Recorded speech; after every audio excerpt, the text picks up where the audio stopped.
కామారెడ్డిలో శ్రీ చైతన్య హై స్కూల్లో నిబంధనలకు విరుద్ధంగా ఫీజులు వసూలు చేస్తున్నా పట్టించుకొని జిల్లా విద్యాశాఖ అధికారులు కామారెడ్డి జిల్లా కేంద్రంలోని శ్రీ చైతన్య హై స్కూల్లో విద్యార్థుల తల్లిదండ్రుల నుండి విచ్చలవిడిగా ఫీజులు వసూలు చేస్తున్నారని విద్యార్థి సంఘాల నాయకులు డిమాండ్ చేశారు.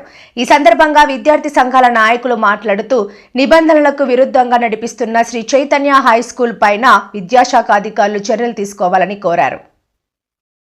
విద్యార్థుల తల్లిదండ్రుల నుండి అధిక ఫీజులు వసూలు చేస్తున్నారని, ఇంత జరుగుతున్న జిల్లా విద్యాశాఖ అధికారులు పట్టించుకోవడం లేదని, ఇలాంటి పాఠశాలపైన వెంటనే చర్యలు తీసుకోవాలని డిమాండ్ చేశారు.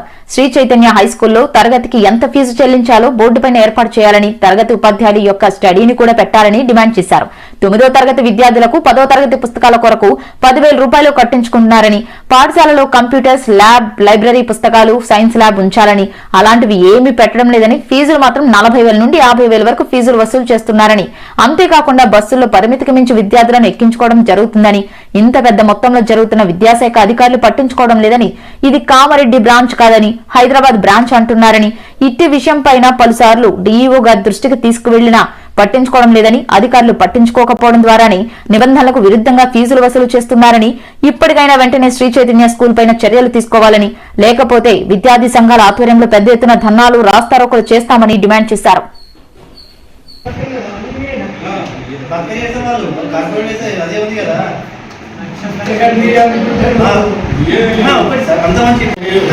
ఆఫీసర్ కానీ ఎవరు అప్రూవల్ లేకుండా మీరు 50,000 ఫీజులో నిర్ణయించడం కరెక్ట్ కాదు.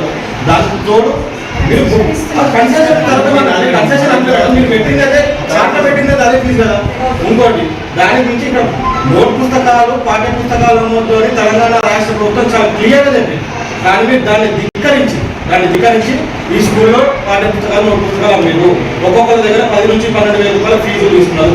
మరి ఆ 10 నుంచి 12,000 రూపాయల ఫీజులు తీసుకునేటప్పుడు అది ఎవరి పర్మిషన్తో తీసుకున్నారు? మరి దాన్ని ఇప్పుడు రిటర్న్ చేస్తారా, పిల్లలకు రిటర్న్ చేస్తారా, లేకపోతే దానికి మీరు ఏం సమాధానం ఇస్తారు? ఇది తొందరగా మేము రాసేటువంటి అంశాలు ఇంకోటిసారి క్లియర్గా పిల్లల అభిప్రాయం తీసుకునే వీళ్ళకు పీటీ పీరియడ్ అనేది స్కూల్లో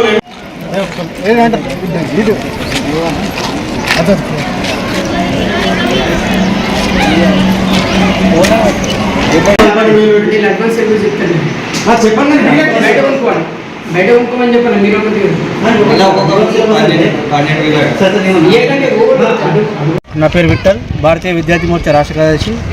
ఈరోజు శ్రీ చైతన్య విద్యా సంస్థలు ఏదైతే ఉన్నాయో ఆర్థిక దోపిడీని అరికట్టాలని, ఇవి వ్యాపార కేంద్రంగా నిర్వహిస్తున్న శ్రీ చైతన్య విద్యా సంస్థలు చర్య తీసుకోవాలని ఈరోజు భారతీయ విద్యార్థి మోర్చా అలాగే ఎస్ఎఫ్ఐ ఆధ్వర్యంలో ఆందోళన చేయడం జరిగింది.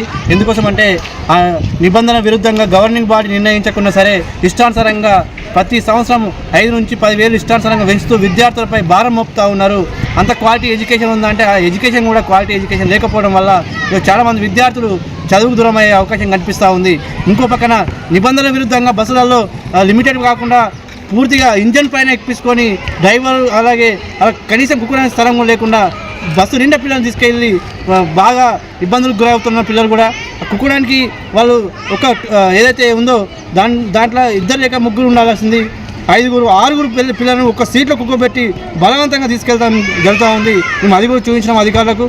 అంటే ఒక పక్కన పూర్తిగా రవాణా వ్యవస్థ పూర్తిగా దోపిడీ చేస్తూ ఉన్నారు, పక్కన విద్యా వ్యవస్థ దోపిడీ చేస్తూ ఉన్నారు, బస్సుల పేరుతో ఆర్థిక దోపిడీ చేస్తూ ఉన్నారు. కాబట్టి ఇలాంటి వ్యవస్థ పైన వెంటనే అధికారులు చర్య తీసుకోవాలా. శ్రీ చైతన్య నిబంధనల విరుద్ధంగా నడుపుతున్న ఏదైతే ఈ ఫీజుల విషయంలో కానీ, గవర్నింగ్ బాడీ విషయంలో కానీ, అలాగే పిల్లలకు ఆడుకోవడానికి టైం లేకపోవడం వల్ల, టైం ఇవ్వకపోవడం, ఒక పీఈటీ అరేంజ్ చేయకపోవడం, విద్యార్థులు మానసికంగా ఇబ్బందులు గురవుతూ ఉన్నారు. వెంటనే పీఈటీని ఏర్పాటు చేసి విద్యార్థులకు ఆట కొనసాగిన విధంగా ఇది చర్య తీసుకోవాలని డిమాండ్ చేస్తూ ఉన్నాం. ఏదైతే నిబంధనలకు విరుద్ధంగా చైతన్యపై చర్య తీసుకోవాలని స్థానిక ఎంఈఓ గారికి కూడా మేము వినతిపత్రం అందజేయడం జరిగింది. వెంటనే ఇది అతను కూడా స్థానికంగా స్పందించడం జరిగింది. వెంటనే చర్య తీసుకుంటామని ఆశిస్తున్నాం. నా పేరు అరుణ్, నేను ఎస్ఎఫ్ఐ జిల్లా అధ్యక్షుని. ఈరోజు కామారెడ్డిలో ఉన్నటువంటి శ్రీ చైతన్య హై స్కూల్ ఏదైతే ఉందో ఈ శ్రీ చైతన్య హై స్కూల్లో ఆందోళన నిర్వహించడం జరిగింది. ముఖ్యంగా ఈ స్కూల్లో పూర్తిగా ప్రభుత్వ నిబంధనలకు విరుద్ధంగా ఈ పాఠశాల నడుస్తుంది. ముఖ్యంగా ఒక విద్యార్థికి 40,000 నుండి 50,000 రూపాయల ఫీజులు ఇవాళ వీళ్ళు నిర్ణయించి వసూలు చేస్తున్నటువంటి పరిస్థితి ఉంది. గవర్నింగ్ బాడీ ఏర్పాటు చేయలేదు, తల్లిదండ్రుల పర్మిషన్ లేదు, విద్యాశాఖ అధికారుల పర్మిషన్ లేదు, ఎవరు అనుమతులు లేకుండానే ఫీజులు ఇష్టానుసారంగా వసూలు చేస్తున్నారు. అంతేకాదు నోట్ పుస్తకాలకు, పాఠ్య పుస్తకాలకు ఇవాళ ప్రభుత్వం చాలా క్లియర్గా చెప్పింది ఎట్లాంటి ఇవి కూడా ఇక్కడ స్కూల్ ఆవరణలో విక్రయించొద్దు అని చెప్పేసి. కానీ వీళ్ళు 10 నుంచి 12,000 రూపాయల ఫీజులు అధికంగా వసూలు చేసి ఇవాళ పాఠ్య పుస్తకాలు, నోట్ పుస్తకాలు అమ్మినటువంటి పరిస్థితి ఉంది.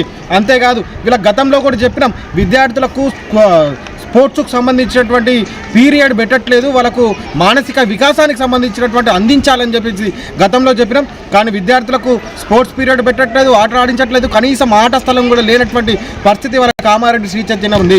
అంతేకాదు ఇవాళ ఈ విషయాలే కాకుండా ఇవాళ ఎగ్జామ్స్ విషయంలో కానీ మిగతా అన్ని విషయాల్లో కానీ ఏదో ఒక రూపంలో విద్యార్థుల నుంచి పైసలు దండుకోవాలని చూస్తున్నారు తప్ప మిగతా విషయం కూడా ఏది కూడా వీళ్ళు నడిపినటువంటి పరిస్థితి లేదు. మేము వెంటనే ఇక్కడ ఆందోళన చేస్తే ఎంఈఓ గారు వచ్చారు, ఎంఈఓ గారికి కూడా రిటర్న్లో కంప్లైంట్ చేసినాం. ఇక్కడ పూర్తిగా ప్రభుత్వ నిబంధనలకు విరుద్ధంగానే ఈ పాఠశాల నడుస్తుందని చెప్పేసి కూడా ఎంఈఓ గారికి రిటర్న్లో కంప్లైంట్ చేయడం జరిగింది.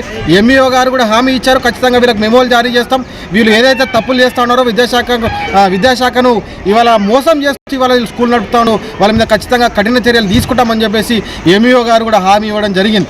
కావున వెంటనే పై విద్యాశాఖ అధికారులు కూడా చర్యలు ఇంకా వెంటనే తీసుకోవాలని చెప్పి ఈ సందర్భంగా డిమాండ్ చేస్తాం. ఎస్ఎఫ్ఐ అండ్ బీవీఎం ఆధ్వర్యంలో పాఠశాలను శ్రీ చైతన్య పాఠశాలను సందర్శించిన సమయంలో మేము నా దృష్టికి తీసుకొచ్చిన అంశాలు ఏంటంటే, ఇక్కడ కార్పొరేట్ పాఠశాలలో కనీసం మినిమం లైబ్రరీ పుస్తకాలు కానీ, లైబ్రరీ బుక్స్, కంప్యూటర్ ల్యాబ్స్ ఏం ఫెసిలిటీస్ లేవు. అదేవిధంగా గవర్నమెంట్ బాడీ లేకుండానే అధిక ఫీజులు వసూలు చేస్తున్నారు, వీటిని నియంత్రించాలి సార్.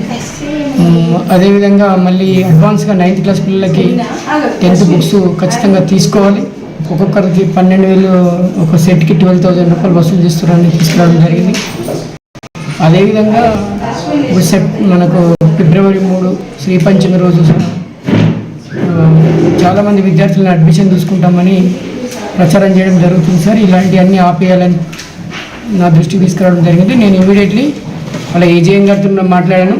ఈ 2 డేస్లో వీళ్ళు విద్యార్థులు ఇచ్చినటువంటి కాంప్లైంట్స్ని ఇమీడియట్లీగా రెడ్యూస్ చేసి సమస్యలను పరిష్కరించే విధంగా చూడాలని, లేదంటే మరి ఈ పాఠశాలపైన తగిన చర్యలు తీసుకుంటామని ఏజీఎం గారికి ప్లస్ ప్రిన్సిపల్ గారికి, అలాగే హెడ్ ఆఫ్ ద కరస్పాండెన్స్ గారికి దృష్టి కూడా